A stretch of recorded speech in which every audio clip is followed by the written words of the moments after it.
ইলিশ মাছ কিন্তু এমন একটা মাছ যেটা খেতে আমরা প্রত্যেকেই খুবই পছন্দ করি। তার মধ্যে এই মাছটা রান্না করতে তো একদমই সময় লাগে না। সেটা আপনি যেভাবেই রান্না করুন, বেগুন আলু দিয়ে করুন আর সর্ষে দিয়ে করুন বা ভাপা করুন, যেভাবেই করুন একদমই সময় লাগে না। তার মধ্যে আমি আজকে রান্না করে ফেলেছি সর্ষে দিয়ে ইলিশ সর্ষে।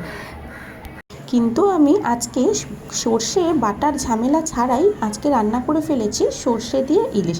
তাহলে চলুন দেখি কী করে আমি সর্ষের বাটার ঝামেলা ছাড়াই সর্ষে দিয়ে ইলিশটা রান্না করে ফেলেছি। আমি এখানে একটা ইলিশ মাছ নিয়ে নিয়েছি এবং সেটাকে ভালো করে ধুয়ে কেটেও নিয়েছি। ইলিশ মাছ কিন্তু কাটতে বা ধুতে কোনোটাতেই কোনো সমস্যা হয় না, কারণ এটা করা খুবই সহজ।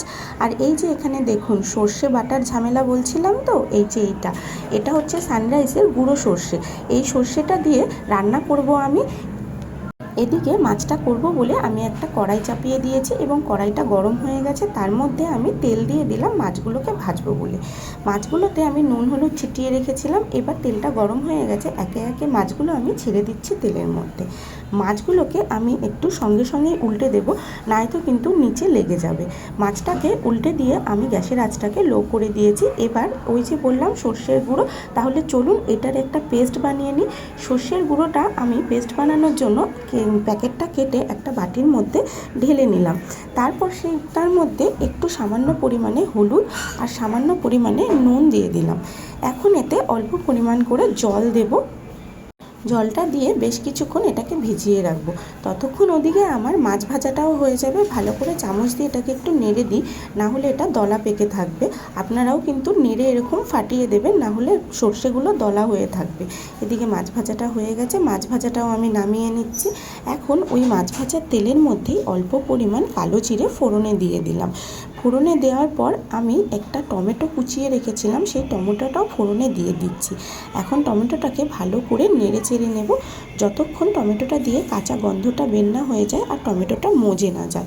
বেশ কিছুক্ষণ নাড়ানোর পর টমেটোটা আস্তে আস্তে মজে গেছে আর এর থেকে কাঁচা গন্ধটাও বেরিয়ে গেছে। এখন এই টমেটোটার মধ্যে যে সর্ষের পেস্টটা আমি করে রেখেছিলাম সেটা আমি দিয়ে দিলাম। এখন সর্ষের পেস্টটা তেলের মধ্যে দিয়ে ভালো করে নেড়ে চেড়ে নেব। নিয়ে তার কিছুক্ষণের মধ্যে 2 থেকে 4 সেকেন্ডের মধ্যেই আমি এর মধ্যে জল দিয়ে দিয়েছি, কারণ নয়তো গ্যাসের তাপে সর্ষেটা তেতো হয়ে যেত।